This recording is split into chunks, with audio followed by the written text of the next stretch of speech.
का ये शब्द है जपजी साहब जी 27वीं पौड़ी दे विच एक तुक जिहड़ी है वो दर्ज है, लिखी हुई है। सब तो पहला भूमिका, ये तुक श्री गुरु नानक देव जी की बाणी जपजी साहिब की 27वीं पौड़ी विच दर्ज है।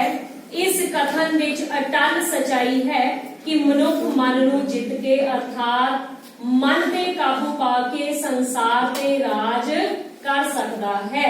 अटल सच्चाई, अटल मतलब जिसनू बदलिया ना जा सके, अटल, ठीक है, सदा सच रहन वाला। गुरु नानक देव जी की बाणी है ये जपजी साहिब, गुरु ग्रंथ साहिब जी दे विच सब तो पहली बाणी है और ओदी 27वीं पौड़ी दे विच ये लाइन जिहड़ी है दिती गई है। ओदे आधार ते साडा लेख जिहड़ा अगे सब तो पहला लेखक मन दे भाव दसदा है कि मन दे भाव की हुंदे ने। मन मनुखी शरीर का एक सूखम अंग है, ये साडे सारे अंगां दी चालक शक्ति है। मन तो भाव असीं दिल तो भी ले सकते हैं, ठीक है। हार्ट या मनुख दा हार्ट चल रहा तो शरीर चलदा पिया है।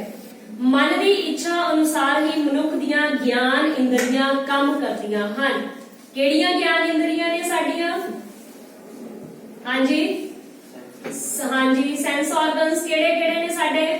अखां, कान, जीभ, नक, स्किन, ठीक है। सेंस ऑर्गन इन्हां नूं कहंदे ने ज्ञान इंद्रियां, जिन्हां दे राही असीं देख पाउंदे हां, जिन्हां दे राही असीं सुन सकते हां, महसूस कर सकते हां, खा पी सकते हां, ठीक। और असीं इन्हां दे राही ही अपने सारे कार विहार करते हां। इस विच ही साडियां इच्छावां ते लालसावां पलदियां हन। एक तो मगरों दूजी इच्छा पैदा होंदी रहंदी है। इच्छावां दी पूर्ति ना होण ते मनुख दुखी होता है।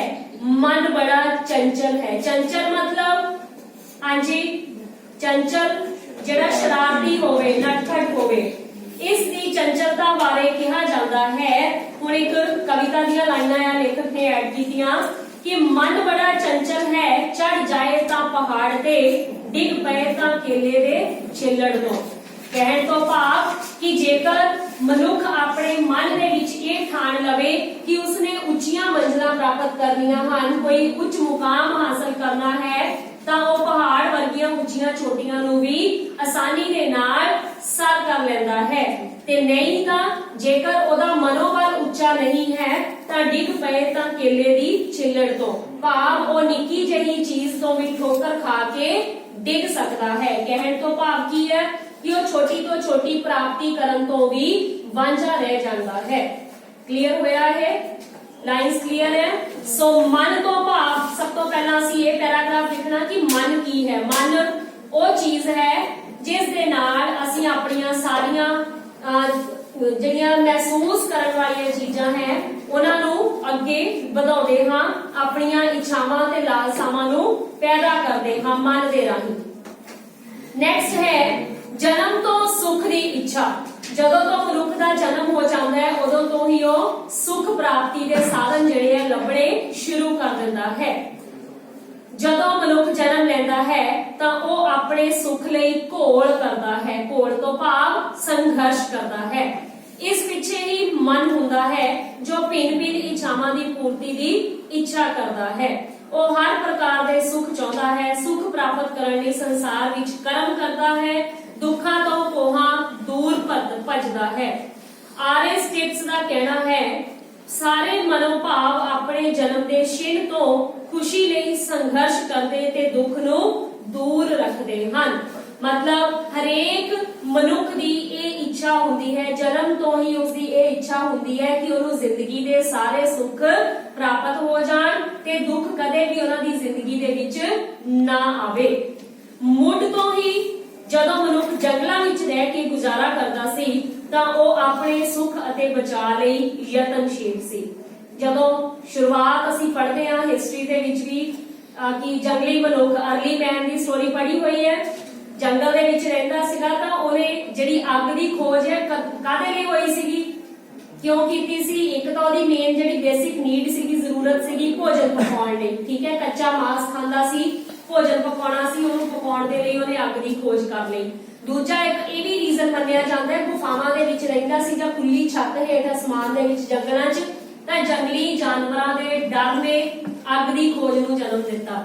ਠੀਕ ਹੈ, ਉਹ ਗੁਫਾ ਦੇ ਵਿੱਚ ਰਹਿੰਦਾ ਸੀ ਤੇ ਬਾਹਰ ਅੱਗ ਬਾਲ ਦਿੰਦਾ ਸੀਗਾ ਤਾਂ ਜੋ ਜੰਗਲੀ ਜਾਨਵਰ ਡਰਦਾ ਉਧਰ ਨੂੰ ਕੋਈ ਵੀ ਉਹਦੇ ਤੇ ਹਮਲਾ ਨਾ ਕਰੇ, ਅਟੈਕ ਨਾ ਕਰੇ। ਸੋ ਆਪਣੇ ਸੁੱਖ ਤੇ ਬਚਾਅ ਲਈ ਸ਼ੁਰੂ ਤੋਂ ਹੀ ਉਹ ਯਤਨਸ਼ੀਲ ਰਿਹਾ ਹੈ। ਕੌਣ? ਮਨੁੱਖ, ਇਨਸਾਨ। ਮਨੁੱਖ ਨੇ ਵਿਗਿਆਨ ਦੀ ਮਦਦ ਨਾਲ ਅੱਜ ਅਨੇਕਾਂ ਸੁੱਖ ਪ੍ਰਾਪਤ ਕਰ ਲਏ ਹਨ, ਪਰ ਅਜੇ ਵੀ ਉਹ ਸੁੱਖ ਦੀ ਨੀਂਦ ਨਹੀਂ ਸੌਂ ਸਕਦਾ। ਕਿਉਂ? ਕਿਉਂਕਿ ਮਨ ਦੀ ਲਾਲਸਾ ਕਦੇ ਖਤਮ ਹੀ ਨਹੀਂ ਹੁੰਦੀ। ਉਹ ਹੋਰ ਦੀ ਰੱਟ ਲਗਾਈ ਰੱਖਦਾ ਹੈ। ਅਸਲ ਵਿੱਚ ਜੋ ਵੀ ਸੁੱਖ ਪ੍ਰਾਪਤ ਕੀਤੇ ਹਨ ਉਹ ਕੇਵਲ ਭੌਤਿਕ ਹਨ। ਭੌਤਿਕ ਮਤਲਬ ਫਿਜ਼ੀਕਲ ਸੰਸਾਰ ਦੇ ਵਿੱਚ ਜੋ ਸਾਨੂੰ ਦਿਖਾਈ ਦੇ ਰਿਹਾ ਹੈ। ਇਹ ਸੁੱਖ ਜਿਹੜੇ ਆ ਕਹਿੰਦੇ ਥੋੜੇ ਸਮੇਂ ਲਈ ਹੈ। ਸਰੀਰ ਨਾਸ਼ਵਾਨ ਹੈ, ਇਹ ਦੁਨੀਆ ਨਾਸ਼ਵਾਨ ਹੈ। ਗੁਰਬਾਣੀ ਦੇ ਅਨੁਸਾਰ, ਧਾਰਮਿਕਤਾ ਦੇ ਅਨੁਸਾਰ ਭੌਤਿਕ ਸੁੱਖ ਥੋੜ ਚਿਰੇ ਹੁੰਦੇ ਹਨ। ਥੋੜ ਚਿਰੇ ਮਤਲਬ ਥੋੜੇ ਸਮੇਂ ਲਈ। ਇਹਨਾਂ ਦੀ ਪ੍ਰਾਪਤੀ ਤੋਂ ਸਾਨੂੰ ਕਦੇ ਵੀ ਸਬਰ ਨਹੀਂ ਮਿਲਦਾ। ਸੋ ਜਨਮ ਤੋਂ ਹੀ ਮਨੁੱਖ ਦੇ ਅੰਦਰ ਸੁੱਖ ਦੀ ਇੱਛਾ ਪੈਦਾ ਹੋਣੀ ਸ਼ੁਰੂ ਹੋ ਜਾਂਦੀ ਹੈ। ਨੈਕਸਟ ਤੀਸਰਾ ਪੈਰਾ, ਜਗ ਨੂੰ ਮਨ ਦੇ ਅਨੁਕੂਲ ਕਰਨਾ। ਹੁਣ ਸਾਡੇ ਅੰਦਰ ਸਵਾਲ ਪੈਦਾ ਹੁੰਦਾ ਆ ਕਿ ਸੰਸਾਰ ਨੂੰ ਅਸੀਂ ਆਪਣੇ ਅਨੁਕੂਲ ਕਿਵੇਂ ਚਲਾ ਸਕਦੇ ਹਾਂ। ਤ੍ਰਿਸ਼ਨਾ, ਸੁਖ, ਮੋਹ, ਲਾਲਚ ਸਭ ਇੱਛਾਵਾਂ ਮਨ ਵਿੱਚੋਂ ਹੀ ਪੈਦਾ ਹੁੰਦੀਆਂ ਹਨ। ਤ੍ਰਿਸ਼ਨਾ ਤੇ ਲਾਲਚ, ਸੁਖ, ਮੋਹ ਇਹ ਸਾਰੇ ਜਿਹੜੇ ਸ਼ਬਦ ਨੇ ਸਮਾਨਾਰਥੀ ਸ਼ਬਦ ਆ, ਇੱਕੋ ਹੀ ਮੀਨਿੰਗ ਆ। ਤ੍ਰਿਸ਼ਨਾ ਕੀ ਹੈ? ਹਾਂਜੀ, ਤ੍ਰਿਸ਼ਨਾ ਹੋਰ ਚੀਜ਼ਾਂ ਦੀ ਪੈਦਾ ਕਰਨ ਦਾ ਇੱਛਾ ਰਹਿਣੀ ਮਨ ਦੇ ਵਿੱਚ ਕਿ ਸਾਨੂੰ ਇਹ ਵੀ ਮਿਲ ਜਵੇ, ਇਹ ਵੀ ਮਿਲ ਜਵੇ, ਭਾਵ ਸਾਡੀ ਭੁੱਖ ਜਿਹੜੀ ਹੈ ਕਦੇ ਵੀ ਖਤਮ ਨਾ ਹੋਵੇ। ਤ੍ਰਿਸ਼ਨਾ ਕਹਿੰਦੇ, ਲਾਲਚ ਕਹਿੰਦੇ ਉਹ। ਮਨੁੱਖ ਇਹਨਾਂ ਇੱਛਾਵਾਂ ਨੂੰ ਸਥੂਲ ਸੰਸਾਰ ਵਿੱਚ ਪੂਰੀਆਂ ਕਰਦਾ ਹੋਇਆ ਵੇਖਣਾ ਚਾਹੁੰਦਾ ਹੈ। ਸਥੂਲ ਸੰਸਾਰ ਜਿਹਦੇ ਵਿੱਚ ਅਸੀਂ ਰਹਿ ਰਹੇ ਹਾਂ, ਦਿਖਾਈ ਦੇਣ ਵਾਲੇ ਸੰਸਾਰ ਦੇ ਵਿੱਚ ਕਰੋੜਾਂ ਜੀਵ ਨਾ ਪੂਰੀਆਂ ਹੋਣ ਵਾਲੀਆਂ ਇੱਛਾਵਾਂ ਕਾਰਨ ਮਾਨਸਿਕ ਪੀੜਾ ਵਿੱਚ ਘਿਰੇ ਹੋਏ ਹਨ। ਮਨੁੱਖ ਦਾ ਯਤਨ ਹੈ ਕਿ ਉਹ ਸਮੁੱਚੇ ਜਗਤ ਨੂੰ ਆਪਣੇ ਪੈਰਾਂ ਹੇਠ ਲੈ ਲਵੇ ਅਤੇ ਆਪਣੀਆਂ ਇੱਛਾਵਾਂ ਅਨੁਸਾਰ ਢਾਲ ਲਵੇ, ਪਰ ਜਗਤ ਨੂੰ ਮਨ ਦੇ ਅਨੁਕੂਲ ਕਰ ਸਕਣਾ ਅਸੰਭਵ ਹੈ। ਭਾਵ ਲੇਖਕ ਦੇ ਕਹਿਣ ਤੋਂ ਇਹ ਹੈ ਕਿ ਕਰੋੜਾਂ ਜੀਵ ਜਿਹੜੇ ਇਸ ਇੱਛਾਵਾਂ ਨੂੰ ਪੂਰੀਆਂ ਕਰਨ ਦੇ ਵਿੱਚ ਦਿਨ ਰਾਤ ਪੈਸੇ ਦੀ ਦੌੜ ਦੇ ਵਿੱਚ ਲੱਗੇ ਹੋਏ ਹਨ, ਜਦੋਂ ਉਹ ਆਪਣੇ ਮੁਕਾਮ ਤੇ ਨਹੀਂ ਪਹੁੰਚਦੇ ਤਾਂ ਬਹੁਤ ਸਾਰੀਆਂ ਮਾਨਸਿਕ ਰੋਗਾਂ ਦਾ ਉਹ ਸ਼ਿਕਾਰ ਹੋ ਜਾਂਦੇ ਹਨ। ਪਰ ਸੱਚਾਈ ਇਹ ਹੈ ਕਿ ਜਗਤ ਦੇ ਉੱਤੇ ਜਿੱਤ ਪ੍ਰਾਪਤ ਕਰਨੀ ਬਹੁਤ ਔਖੀ ਹੈ। ਇੱਕ ਚੰਗਾ ਇਨਸਾਨ, ਇੱਕ ਚੰਗੀ ਇਨਸਾਨੀਅਤ ਦਾ ਰੂਪ ਧਾਰਨਾ ਬੜਾ ਔਖਾ ਹੈ। ਅੱਗੇ ਮਨ ਨੂੰ ਜਿੱਤਣ ਦੀ ਲੋੜ। ਫਿਰ ਲੇਖਕ ਕਹਿੰਦਾ ਹੈ ਕਿ ਸਾਨੂੰ ਪਹਿਲਾਂ ਆਪਣੇ ਮਨ ਨੂੰ ਜਿੱਤਣਾ ਪਵੇਗਾ, ਫਿਰ ਅਸੀਂ ਲੋਕਾਂ ਦੇ ਮਨਾਂ ਨੂੰ ਜਿੱਤ ਸਕਦੇ ਹਾਂ। ਗੁਰਬਾਣੀ ਅਨੁਸਾਰ ਮਨੁੱਖ ਦੀ ਅਸਲੀ ਜਿੱਤ ਮਨ ਦੀ ਜਿੱਤ ਹੈ। ਜਗ ਜਿੱਤ ਕੇ ਮਨ ਨਹੀਂ ਜਿੱਤਿਆ ਜਾ ਸਕਦਾ, ਸਗੋਂ ਮਨ ਨੂੰ ਜਿੱਤ ਕੇ ਜਗ ਦੀ ਜਿੱਤ ਹਾਸਲ ਹੋ ਸਕਦੀ ਹੈ। ਇੱਛਾਵਾਂ ਨੂੰ ਸੀਮਤ ਕਰਕੇ ਇਸ ਲਾਈਨ ਨੂੰ ਅੰਡਰਲਾਈਨ ਕਰੋ ਕਿ ਹੁਣ ਮਨ ਨੂੰ ਕਿਵੇਂ ਜਿੱਤ ਸਕਦੇ ਹਾਂ। ਇੱਛਾਵਾਂ ਨੂੰ ਸੀਮਤ ਕਰਕੇ ਕੁਦਰਤ ਦੇ ਭਾਣੇ ਅਨੁਸਾਰ ਚੱਲ ਕੇ ਦੁੱਖਾਂ ਤੋਂ ਛੁਟਕਾਰਾ ਮਿਲ ਸਕਦਾ ਹੈ ਤੇ ਰੱਬ ਦੀ ਪ੍ਰਾਪਤੀ ਵੀ ਸੰਭਵ ਹੁੰਦੀ ਹੈ। ਠੀਕ, ਹੁਣ ਸਾਨੂੰ ਆਪਣੀ ਜ਼ਿੰਦਗੀ ਦੇ ਵਿੱਚ ਅਸੈਪਟ ਕਰਨਾ ਆਉਣਾ ਚਾਹੀਦਾ ਹੈ, ਮੰਨਣਾ ਆਉਣਾ ਚਾਹੀਦਾ ਹੈ ਕਿ ਜੇ ਸਾਡੇ ਸੁੱਖ ਆਏ ਨਾ ਜ਼ਿੰਦਗੀ 'ਚ, ਜੇ ਕਦੀ ਦੁੱਖ ਆ ਗਿਆ ਤਾਂ ਇਹ ਵੀ ਰੱਬ ਦਾ ਹੀ ਹੁਕਮ ਹੈ। ਠੀਕ ਹੈ, ਕੋਈ ਗੱਲ ਨਹੀਂ, ਜੇ ਦੁੱਖ ਦਾ ਟਾਈਮ ਆਇਆ, ਦੁੱਖ ਦੀ ਘੜੀ ਆਈ ਹੈ ਤਾਂ ਹੌਲੀ ਹੌਲੀ ਇਹ ਵੀ ਨਿਕਲ ਜਾਏਗੀ। ਜਦੋਂ ਮਨੁੱਖ ਦੇ ਅੰਦਰ ਮਨ ਦੇ ਵਿੱਚ ਇਹ ਚੀਜ਼ ਦੀ ਸਮਝ ਆ ਗਈ ਤਾਂ ਸਾਨੂੰ ਆਪਣੇ ਆਪ ਹੀ ਅੰਦਰੋਂ ਸੰਤੁਸ਼ਟੀ ਪੈਦਾ ਹੋਣੀ ਸ਼ੁਰੂ ਹੋ ਜਾਵੇਗੀ, ਜਿਸ ਦੇ ਨਾਲ ਸਾਡਾ ਮਨ ਜਿਹੜਾ ਆ ਟਿਕਾਓ ਦੇ ਵਿੱਚ ਆਵੇਗਾ, ਭੱਜ ਦੌੜ ਦੇ ਵੱਲ ਨਹੀਂ ਜਾਵੇਗਾ ਤੇ ਅਸੀਂ ਦੂਜਿਆਂ ਨੂੰ ਵੀ ਉਹੋ ਜਿਹਾ ਵਿਵਹਾਰ ਕਰਨ ਲਈ ਪ੍ਰੇਰਿਤ ਕਰ ਸਕਦੇ ਹਾਂ ਜਿਹਦੇ ਨਾਲ ਅਸੀਂ ਜਗ ਨੂੰ ਜਿੱਤ ਸਕਦੇ ਹਾਂ। ਕਲੀਅਰ ਹੋਇਆ ਬੇਟਾ? ਠੀਕ ਹੈ ਜੀ। ਭਾਵ ਜੇ ਅਸੀਂ ਆਪ ਸੰਤੁਸ਼ਟ ਰਵਾਂਗੇ, ਸੰਤੁਸ਼ਟੀ ਰਹਿਣ ਦੇ ਨਾਲ ਸਾਨੂੰ ਖੁਸ਼ੀ ਮਿਲੇਗੀ ਤੇ ਖੁਸ਼ ਰਹਿਣ ਦੇ ਨਾਲ ਅਸੀਂ ਦੂਜਿਆਂ ਦਾ ਵੀ ਉਦਾਂ ਦਾ ਵਿਵਹਾਰ ਕਰਾਂਗੇ ਕਿ ਨਹੀਂ ਤੂੰ ਵੀ ਆਪਣੀਆਂ ਇੱਛਾਵਾਂ ਨੂੰ ਏਦਾਂ ਕਾਬੂ ਕਰਕੇ ਦੇਖ, ਮੈਨੂੰ ਤਾਂ ਉਦੋਂ ਦਾ ਬਹੁਤ ਸੁੱਖ ਮਿਲ ਰਿਹਾ ਹੈ, ਹੋ ਸਕਦਾ ਹੈ ਤੇਰੀ ਜ਼ਿੰਦਗੀ ਦੇ ਵਿੱਚ ਵੀ ਬਦਲਾਅ ਆਉਣੇ ਸ਼ੁਰੂ ਹੋ ਜਾਣ। ਭਾਵ ਸਿੱਖਿਆ ਦੇ ਕੇ ਹੀ ਅਸੀਂ ਦੂਜੇ ਨੂੰ ਪ੍ਰੇਰਿਤ ਕਰ ਸਕਦੇ ਹਾਂ। ਨੈਕਸਟ ਹੈ ਮਨ ਨੂੰ ਜਿੱਤਿਆ ਕਿਵੇਂ ਜਾਵੇ। ਮਨ ਨੂੰ ਜਿੱਤਣ ਲਈ ਇਸ ਨੂੰ ਲਗਾਮ ਪਾਉਣੀ ਜ਼ਰੂਰੀ ਹੈ। ਜਿਵੇਂ ਘੋੜੇ ਨੂੰ ਲਗਾਮਾਂ ਪਾ ਕੇ ਉਹਨੂੰ ਕਾਬੂ ਦੇ ਵਿੱਚ ਦੌੜਨ ਤੋਂ ਰੱਖਿਆ ਜਾਂਦਾ ਹੈ, ਉਸੇ ਤਰ੍ਹਾਂ ਮਨ ਨੂੰ ਵੀ ਲਗਾਮ, ਤੇ ਲਗਾਮ ਕਿਹੜੀ ਪਾਉਣੀ ਚਾਹੀਦੀ ਹੈ? ਘਰ ਬਾਹਰ ਦਾ ਤਿਆਗ ਕਰਨਾ ਉਚਿਤ ਨਹੀਂ। ਗੁਰੂ ਨਾਨਕ ਸਾਹਿਬ ਨੇ ਗ੍ਰਹਿਸਥ ਵਿੱਚ ਰਹਿ ਕੇ ਮਾਇਆ ਨਿਰਲੇਪ ਲੈ ਕੇ ਮਨ ਨੂੰ ਜਿੱਤਣ ਦਾ ਮਾਰਗ ਦੱਸਿਆ ਹੈ। ਠੀਕ ਹੈ ਜੀ। ਅਕਸਰ ਲੋਕਾਂ ਦੀ ਇਹ ਸੋਚ ਆ ਕਿ ਗ੍ਰਹਿਸਥ ਜੀਵਨ ਦੇ ਵਿੱਚ ਨਾ ਪਾਓ। ਗ੍ਰਹਿਸਥ ਮਤਲਬ ਵਿਆਹ ਕਰਵਾਉਣਾ, ਬੱਚੇ ਹੋਣੇ, ਘਰ ਪਰਿਵਾਰ ਸਾਂਭਣਾ, ਉਹਨੂੰ ਗ੍ਰਹਿਸਥੀ ਜੀਵਨ ਕਹਿੰਦੇ ਆ। ਠੀਕ, ਪਰ ਗੁਰੂ ਨਾਨਕ ਦੇਵ ਜੀ ਨੇ ਸਭ ਤੋਂ ਪਹਿਲਾਂ ਇਹੀ ਹੁਕਮ ਕੀਤਾ ਸੀ ਕਿ ਰੱਬ ਜਿਹੜਾ ਆ ਉਹ ਜੰਗਲਾਂ ਦੇ ਵਿੱਚ ਜਾ ਕੇ ਨਹੀਂ ਮਿਲਦਾ। ਚੋਲੇ ਪਾ ਲਓ, ਭਗਵੇ ਕੱਪੜੇ ਪਾ ਲਓ, ਕਈ ਆਪਣੇ ਸਰੀਰ ਦੇ ਉੱਤੇ ਰੰਗ ਮਲ ਲੈਂਦੇ ਆ, ਭਸਮ ਮਲ ਲੈਂਦੇ, ਸਵਾਹ ਮਲ ਲੈਂਦੇ ਆ। ਠੀਕ ਹੈ, ਕੰਨਾਂ ਦੇ ਵਿੱਚ ਮੁੰਦਰਾ ਪੜਵਾ ਕੇ ਕੰਨ ਪੜਵਾ ਕੇ ਮੁੰਦਰਾ ਪਵਾ ਲੈਂਦੇ ਆ, ਜੋਗੀ ਬਣ ਜਾਂਦੇ ਆ। ਠੀਕ, ਔਰ ਜੰਗਲਾਂ 'ਚ ਜਾ ਕੇ ਭੁੱਖੇ ਰਹਿ ਕੇ ਤਪੱਸਿਆ ਕਰਦੇ ਆ ਰੱਬ ਦੀ ਪ੍ਰਾਪਤੀ ਦੀ। ਗੁਰੂ ਨਾਨਕ ਦੇਵ ਜੀ ਨੇ ਇਸ ਵਹਿਮ ਭਰਮ ਦਾ ਖੰਡਨ ਕੀਤਾ ਸੀ। ਉਹ ਕਹਿੰਦੇ ਕਿ ਨਹੀਂ, ਰੱਬ ਜੰਗਲ 'ਚ ਨਹੀਂ ਮਿਲਦਾ, ਰੱਬ ਘਰ ਪਰਿਵਾਰ 'ਚ ਵੀ ਰਹਿ ਕੇ ਪ੍ਰਾਪਤ ਕੀਤਾ ਜਾ ਸਕਦਾ ਹੈ। ਤਾਦੀ ਗੁਰੂ ਨਾਨਕ ਦੇਵ ਜੀ ਨੇ ਆਪ ਕਰਤਾਰਪੁਰ ਵਿਖੇ ਆਪਣੀ ਯਾਤਰਾਵਾਂ ਤੋਂ ਬਾਅਦ ਖੇਤੀਬਾੜੀ ਕੀਤੀ। 17 ਸਾਲ ਉੱਥੇ ਰਹਿ ਕੇ ਉਹਨਾਂ ਨੇ ਪਰਿਵਾਰਿਕ ਜੀਵਨ ਦੇ ਵਿੱਚ ਬਤੀਤ ਕੀਤੇ ਆਪਣੇ ਸਾਲ। ਠੀਕ ਹੈ, ਤਾਂ ਉਹਨਾਂ ਦੇ ਇਹ ਕਹਿ ਰਹੇ ਆ ਕਿ ਘਰ-ਬਾਰ ਦਾ ਤਿਆਗ ਕਰਨਾ ਉਚਿਤ ਨਹੀਂ, ਸਾਨੂੰ ਘਰ-ਬਾਰ ਨਹੀਂ ਛੱਡਣਾ ਚਾਹੀਦਾ। ਸਗੋਂ ਹੋਰਾਂ ਭਗਤਾਂ ਨੇ ਆਪਣੇ ਹੱਥਾਂ ਨਾਲ ਕੰਮ ਕਰਦਿਆਂ ਨਾਮ ਸਿਮਰਨ ਦੁਆਰਾ ਪਰਮਾਤਮਾ ਨਾਲ ਜੁੜਨ ਦਾ ਮਾਰਗ ਦਰਸਾਇਆ ਹੈ। ਬੜੇ-ਬੜੇ ਰਿਸ਼ੀ ਮਹਾਤਮਾ ਜੰਗਲਾਂ ਵਿੱਚ ਜਾ ਕੇ ਮਨ ਤੇ ਕਾਬੂ ਕਰਨ ਦਾ ਅਭਿਆਸ ਕਰਦੇ ਰਹੇ। ਫੌਜੀ ਅਨੁਸ਼ਾਸਨ ਵਾਂਗ ਆਪਣੇ ਮਨਾਂ ਨੂੰ ਟ੍ਰੇਨਿੰਗ ਦਿੰਦੇ ਰਹੇ, ਮਰਿਆਦਾ ਵਿੱਚ ਬਚਣ ਦਾ ਯਤਨ ਕਰਦੇ ਰਹੇ, ਪਰ ਅੰਤ ਉਹ ਵੀ ਡੋਲ ਗਏ। ਬਹੁਤ ਸਾਰੀਆਂ ਉਦਾਹਰਨਾਂ ਇੱਥੇ ਦੱਸੀਆਂ ਕਿ ਕਾਫੀ ਰਿਸ਼ੀ ਮੁਨੀ ਜਿਹੜੇ ਜੰਗਲਾਂ 'ਚ ਗਏ ਸੀਗੇ, ਉਹਨਾਂ ਨੂੰ ਨਹੀਂ ਸੀ ਸੁੱਖ ਮਿਲਿਆ। ਅਸਲ ਵਿੱਚ ਮਨ ਤੇ ਕਾਬੂ ਪਾਉਣਾ ਕਠਿਨ ਤਪੱਸਿਆ ਹੈ। ਜੇ ਮਨ ਜਿੱਤ ਲਿਆ ਤਾਂ ਸਾਰਾ ਜੱਗ ਤੁਹਾਡੀ ਸਰਦਲ ਤੇ ਹੋਵੇਗਾ। ਸਰਦਲ ਮਤਲਬ ਤੁਹਾਡੇ ਦਰਵਾਜ਼ੇ ਦੀ ਲੀਹ ਤੇ ਹੋਵੇਗਾ, ਦਰਵਾਜ਼ੇ ਦੇ ਬਾਹਰ ਬੂਹੇ ਤੇ ਹੋਵੇਗਾ। ਚੰਗੀ ਸੰਗਤ, ਹੁਣ ਕਾਹਦੇ ਨਾਲ ਮਨ ਨੂੰ ਜਿੱਤ ਸਕਦੇ ਹਾਂ? ਚੰਗੀ ਸੰਗਤ, ਚੰਗੇ ਕੰਮ, ਚੰਗੇ ਵਿਚਾਰ, ਪੜ੍ਹਨ ਸੁਣਨ ਨਾਲ ਮਨ ਤੇ ਕਾਬੂ ਵਿੱਚ ਮਦਦ ਮਿਲਦੀ ਹੈ। Note down this point. ਸਾਦਾ ਭੋਜਨ, ਸਾਦਾ ਰਹਿਣ ਸਹਿਣ, ਨਸ਼ਿਆਂ ਤੋਂ ਪਰਹੇਜ਼ ਇਸ ਜਿੱਤ ਲਈ ਸਹਾਈ ਹੋ ਸਕਦੇ ਨੇ। ਠੀਕ ਹੈ, ਸਾਦਾ ਰਹਿਣ ਸਹਿਣ ਤੇ ਸਾਦਾ ਭੋਜਨ ਕਹਿਣ ਤੋਂ ਭਾਵ ਇਹ ਹੈ ਕਿ ਇਹ ਨਹੀਂ ਹੈ ਕਿ ਅਸੀਂ ਐਡਵਾਂਸਮੈਂਟ ਨਹੀਂ ਕਰਨੀ ਆਪਣੀ ਜ਼ਿੰਦਗੀ ਦੇ ਵਿੱਚ, ਤਰੱਕੀ ਨਹੀਂ ਕਰਨੀ, ਭਾਵ ਅਸੀਂ ਦਿਖਾਵੇ ਤੋਂ ਵਾਂਝੇ ਰਹਿਣਾ ਹੈ। ਲੋਕਾਂ ਨੂੰ ਦਿਖਾ ਕੇ ਕਿ ਨਹੀਂ ਸਾਡੇ ਕੋਲ ਵਧੀਆ ਕੱਪੜੇ ਆ, ਸਾਡੇ ਕੋਲ ਵਧੀਆ ਗੱਡੀਆਂ ਹਨ, ਅਸੀਂ ਵਧੀਆ ਰਹਿਣ ਸਹਿਣ ਦੇ ਵਿੱਚ ਰਹਿੰਦੇ ਹਾਂ, ਸਟੇਟਸ ਬਣਾਉਂਦੇ ਹਾਂ।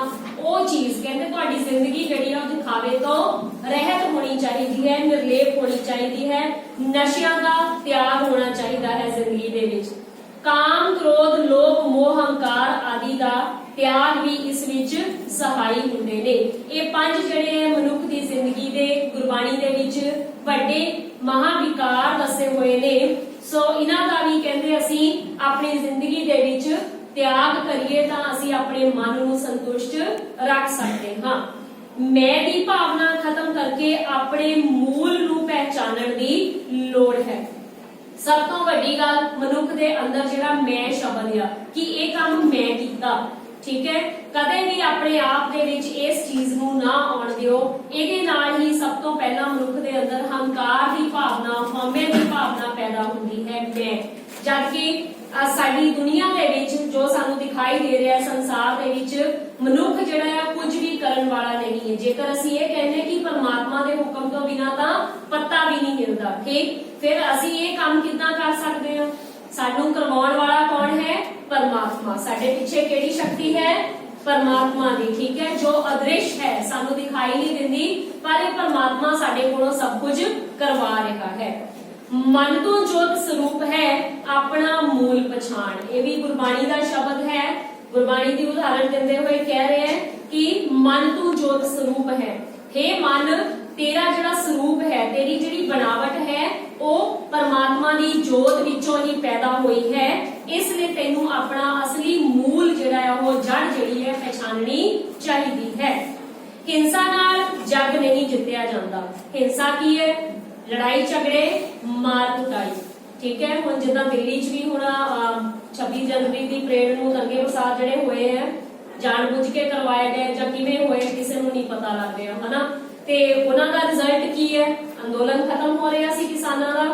ਸੋ ਇਸ ਕਰਕੇ ਹਿੰਸਾ ਜਿਹੜੀ ਹੈ ਕਿਸੇ ਵੀ ਸੋਲੂਸ਼ਨ ਦਾ ਹੱਲ ਨਹੀਂ ਹੈ, ਕਿਸੇ ਵੀ ਮੁਸੀਬਤ ਦਾ ਸੋਲੂਸ਼ਨ ਨਹੀਂ ਹੈ। ਆਦ ਤੋਂ ਹਿੰਸਾ ਦੇ ਪੁਜਾਰੀ ਜਗ ਜਿੱਤਣ ਦੇ ਆਸ਼ੇ ਨਾਲ ਖੂਨ ਖਰਾਬਾ ਕਰਦੇ ਰਹੇ ਹਨ। ਆਦ ਮਤਲਬ ਸ਼ੁਰੂ ਤੋਂ, ਜਦੋਂ ਤੋਂ ਅਸੀਂ ਹਿਸਟਰੀ ਪੜ੍ਹਦੇ ਆ ਰਹੇ ਹਾਂ, ਮੁਗਲ ਆਏ ਸਾਡੇ ਪੰਜਾਬ ਦੇ ਉੱਤੇ, ਠੀਕ ਹੈ, ਬਾਬਰ, ਅਕਬਰ, ਹੋਰ ਸੁਲਤਾਨ ਲੋਧੀ, ਸਾਰੇ ਜਿਨ੍ਹਾਂ ਨੇ ਵੀ ਹਮਲੇ ਕੀਤੇ, ਉਹ ਆਪਣੀ ਹਿੰਸਾ ਦੇ ਨਾਲ ਕਹਿੰਦੇ ਕਿ ਜੱਗ ਨੂੰ ਜਿੱਤਣ ਦੀ ਕੋਸ਼ਿਸ਼ ਕਰਨ ਦੇ ਵਿੱਚ ਖੂਨ ਖਰਾਬਾ ਕਰਦੇ ਆਏ ਹਨ।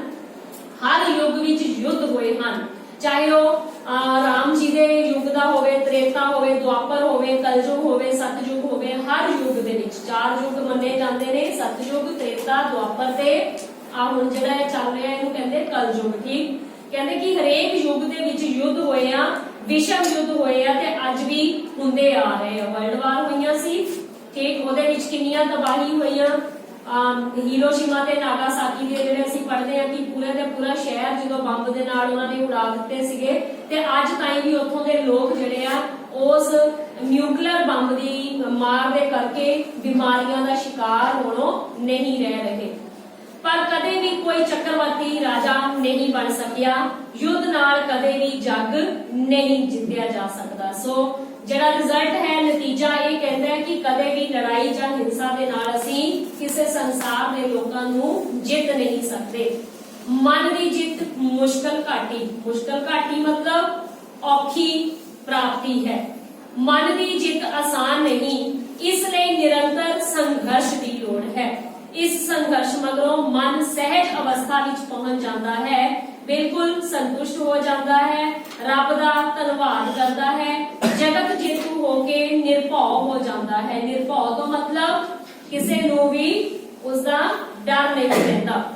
ਕਹਿਣ ਤੋਂ ਭਾਵ ਮਨ ਦਾ ਜੇਤੂ ਰੱਬ ਰੂਪ ਹੋ ਜਾਂਦਾ ਹੈ। ਠੀਕ ਹੈ ਜੀ, ਨੋਟ ਕਰ ਲਓ ਇਹਨੂੰ ਕਿ ਜਿਸ ਬੰਦੇ ਨੇ ਆਪਣੇ ਮਨ ਤੇ ਕਾਬੂ ਪਾ ਲਿਆ ਉਹ ਬੰਦਾ ਰੱਬ ਰੂਪ ਅਖਵਾਉਂਦਾ ਹੈ। ਭਾਵ ਸਾਧੂ, ਮਹਾਤਮਾ, ਸੰਤਾਂ, ਮਹਾਪੁਰਸ਼ਾਂ ਦੀ ਪਦਵੀ ਜਿਹੜੀ ਹੈ ਉਹ ਪ੍ਰਾਪਤ ਕਰ ਲੈਂਦਾ ਹੈ। ਸਥਾਨ ਆਮ ਮਨੁੱਖ ਜਿਹੜਾ ਆ ਉਹ ਨਹੀਂ, ਮਤਲਬ ਉਹ ਬਹੁਤ ਉੱਚ ਸਥਾਨ ਜਗਤ ਦੇ ਵਿੱਚ ਹਾਸਲ ਕਰ ਲੈਂਦਾ ਹੈ। ਮਨ ਦੇ ਜੇਤੂ। ਹੁਣ ਮਨ ਦੇ ਜੇਤੂ ਕੌਣ ਨੇ, ਕੀ ਕਰਦੇ ਨੇ? ਦੁਨੀਆ ਵਿੱਚ ਅਨੇਕਾਂ ਮਹਾਪੁਰਸ਼ ਅਜਿਹੇ ਨੇ ਜਿਨ੍ਹਾਂ ਨੇ ਆਪਣੇ ਮਨ ਨੂੰ ਕਾਬੂ ਵਿੱਚ ਰੱਖ ਕੇ ਕਾਰਨਾਮੇ ਕੀਤੇ ਹਨ, ਜਿਵੇਂ ਮਹਾਤਮਾ ਬੁੱਧ, ਹਜ਼ਰਤ ਮੁਹੰਮਦ। ਨੋਟ ਕਰੋ ਇਹ ਮਹਾਨ ਸ਼ਖਸੀਅਤਾਂ ਦੇ ਨਾਮ ਜਿਹੜੇ ਉਹਨਾਂ ਦੱਸੇ ਆ। ਯਸੂ ਮਸੀਹ, ਠੀਕ ਹੈ, ਕ੍ਰਿਸਚੀਅਨਸ ਦਾ ਜਿਹੜਾ ਆਪਾਂ ਜੀਸਸ ਕ੍ਰਾਈਸਟ ਨੂੰ ਪੜ੍ਹਦੇ ਆ, ਇਹਨਾਂ ਦੀ ਰਹਿਨੁਮਾਈ ਹੇਠ ਅਨੇਕਾਂ ਤਬਦੀਲੀਆਂ ਵਾਪਰੀਆਂ। ਮਨ ਦੇ ਜੇਤੂ ਰੱਬ ਰੂਪ ਅਤੇ ਪੂਜਣਯੋਗ ਹੋ ਜਾਂਦੇ ਹਨ। ਇਹਨਾਂ ਨੂੰ ਵੀ ਕੀਤਾ ਸੀ ਨਾ, ਯਸੂ ਮਸੀਹ ਨੂੰ ਵੀ ਕਿੱਥੇ ਟੰਗਿਆ ਸੀ? ਸਲੀਬ ਤੇ, ਸੂਲੀ ਤੇ ਟੰਗਿਆ ਸੀ। ਹੱਥਾਂ ਦੇ ਵਿੱਚ, ਪੈਰਾਂ ਦੇ ਵਿੱਚ ਕੀਲ ਲਾ ਕੇ ਦੇਖਦੇ ਹੋ ਕਿ ਨਹੀਂ ਫੋਟੋ, ਠੀਕ ਹੈ ਨਾ। ਉਹਨਾਂ ਨੇ ਵੀ ਕਹਿੰਦੇ ਉਸ ਵੇਲੇ ਪਰਮਾਤਮਾ ਦੇ ਭਾਣੇ ਨੂੰ ਮੰਨ ਲਿਆ ਕਿ ਠੀਕ ਹੈ, ਜੇ ਤੇਰਾ ਇਹੀ ਭਾਣਾ ਆ ਤਾਂ ਮੈਂ ਇਹਦੇ ਵਿੱਚ ਹੀ ਖੁਸ਼ ਹਾਂ। ਸੋ ਏਦਾਂ ਦੇ ਵੀ ਜਿਹੜੀਆਂ ਸ਼ਖਸੀਅਤਾਂ ਆ ਉਹ ਦੁਨੀਆ ਦੇ ਵਿੱਚ ਪੂਜਣਯੋਗ ਬਣ ਜਾਂਦੀਆਂ ਹਨ। ਠੀਕ, ਲੋਕ ਉਹਨਾਂ ਨੂੰ ਮਾਨਤਾ ਦੇਣੀ ਸ਼ੁਰੂ ਕਰ ਦਿੰਦੇ ਹਨ। ਐਸੇ ਪ੍ਰਾਣੀ ਨੂੰ ਜੰਮਣ ਮਰਨ ਦੇ ਚੱਕਰ ਤੋਂ ਮੁਕਤੀ ਮਿਲ ਜਾਂਦੀ ਹੈ। ਜਦੋਂ ਤ੍ਰਿਸ਼ਨਾਵਾਂ ਮੁੱਕ ਜਾਂਦੀਆਂ ਹਨ ਤਾਂ ਸੰਤੋਖ ਆ ਜਾਂਦਾ ਹੈ। ਜਦੋਂ ਮਨ ਦੇ ਅੰਦਰ ਸਾਡੇ ਇੱਛਾ ਹੀ ਖਤਮ ਹੋ ਗਈ, ਇੱਛਾ ਰਹੀ ਨਹੀਂ ਕਿਸੇ ਗੱਲ ਦੀ, ਤਾਂ ਸਾਡੇ ਅੰਦਰੋਂ ਫਿਰ ਸੰਤੋਖ ਮਤਲਬ ਹਾਂਜੀ ਸਬਰ ਆਉਣਾ ਸ਼ੁਰੂ ਹੋ ਜਾਂਦਾ ਹੈ। ਮਨ ਦੇ ਮਰ ਜਾਣ ਨਾਲ ਜਾਂ ਮਾਰ ਲੈ ਜਾਣ ਨਾਲ ਪਰਮਾਤਮਾ ਦੀ ਪ੍ਰਾਪਤੀ ਹੋ ਜਾਂਦੀ ਹੈ। ਮਨ ਨੂੰ ਮਾਰਨਾ ਇਹ ਨਹੀਂ ਹੈ ਕਿ ਆਪਣੀ ਜ਼ਿੰਦਗੀ ਜਿਉਣੀ ਛੱਡ ਦੇਣੀ ਹੈ, ਇਹਨੂੰ ਨੈਗੇਟਿਵ ਦੇ ਵਿੱਚ ਨਹੀਂ ਲੈਣਾ, ਠੀਕ ਹੈ ਨਾ। ਮਨ ਨੂੰ ਜਿੱਤਣਾ ਆ, ਮਨ ਨੂੰ ਮਾਰਨਾ ਕਿਹੜੀਆਂ ਗੱਲਾਂ ਤੋਂ? ਬੁਰਾਈ ਵਾਲੀਆਂ ਗੱਲਾਂ ਤੋਂ, ਬੁਰੇ ਕੰਮਾਂ ਤੋਂ, ਬੁਰੇ ਕਾਰਜਾਂ ਤੋਂ। ਉੱਪਰ ਅਸੀਂ ਪੜਿਆ ਆ ਕਿ ਨਸ਼ਿਆਂ ਤੋਂ ਪਰਹੇਜ਼ ਕਰਨਾ, ਕਾਮ, ਕ੍ਰੋਧ, ਲੋਭ, ਮੋਹ, ਹੰਕਾਰ, ਇਹ ਜਿਹੜੀਆਂ ਚੀਜ਼ਾਂ ਇਹਨਾਂ ਤੋਂ ਦੂਰ ਰਹਿ ਕੇ, ਇਹਨਾਂ ਤੋਂ ਮਨ ਮਾਰ ਕੇ ਪਾਸੇ ਹੋਣਾ ਚਾਹੀਦਾ ਹੈ। बिना मंगे सब कुछ प्राप्त हो जाता है, मन अंदर एक रोशनी आ जाती है ते ये रोशनी वंडदा वो जग जेतू हो जाता है। इस तरह मनुख जिहड़ा है जदों तृष्णावां तो ऊपर उठ जावे तां वो जग दे विच संसार दे विच अपना जस वंडना शुरू कर दिंदा है, भाव लोग उसकी वडियाई करनी लग पैंदे हन। नैक्सट सारांश अखीर दे विच सेटा की निकलदा है, अज दा मनुख जग जितण लई विज्ञान का सहारा लई बैठा है। ठीक जिदा चाइना वाले वो कहते हैं कि सारी दुनिया ते असीं ही राज कर रहे हैं, साडियां खोजां ही जिहड़ियां हैं वो दुनिया चला रही हैं। ठीक पर कहता कि असल विच मन ते काबू कीते बिना तां विज्ञान दीयां काढां भी संभव नहीं हन। जेकर असीं विज्ञान की काढ नूं भी किसी गलत पासे ले जाइए, फॉर एग्जाम्पल जिदा कोरोना वायरस, ठीक है, यही सुनने च आया ना शुरू शुरू से कि चीन की किसी लैबोरेटरी के विच बनाया गया है, नेचुरल नहीं है, ये कुदरत वालों बनया हुआ वायरस नहीं है, ये आर्टिफिशियल वायरस सीगा जिन्हां ने उन्हां दा प्रयोग किया लैबोरेटरी दे विचों ये लीकेज होया तां ये अगे अगे वधिया है। ठीक है, जेकर कहंदे वो मन नूं कंट्रोल ना किया जाए तो विज्ञान दीयां काढां भी सही दिशा दे विच नहीं जा सकदियां। सारा ज्ञान ते हुनर इकागर मन विचों पैदा होता है। इकागर मन, शांत मन, जेकर तुहाडा मन सही है, सोच सही है, तां ही असीं ਜਿਹੜੀਆਂ अपना ज्ञान ते हुनर ਜਿਹੜਾ ਆ ਉਹ सही पासे ਨੂੰ लगा सकते हाँ। संसार विच कुछ करके विखाउण वाले लोगों के मनां विच कोई ना कोई आदर्श जरूर हुंदा है। इकागर मन ही शक्तिशाली बन सकता है। भगती और तपस्या लई भी इकागर मन की लोड़ है। मन नूं जितण वाले लोग पूजन योग हो जाते हैं, सब दा आदर्श बन जाते हैं। मनमुख का जीवन व्यर्थ है। ठीक, मनमुख कौन है? जिहड़ा अपने मन की मर्जी करता है, मन के पिछे लगता है। पढ़िया सी कंसैप्ट आपां, हाँ जी, पहले शब्द दे विच यही सीगा गुरमुख ते मनमुख, गुरु अमरदास जी का शब्द है ना। सच तो यह है कि मन के भावां नूं वस विच करके ही असली जित प्राप्त की जा सकती है।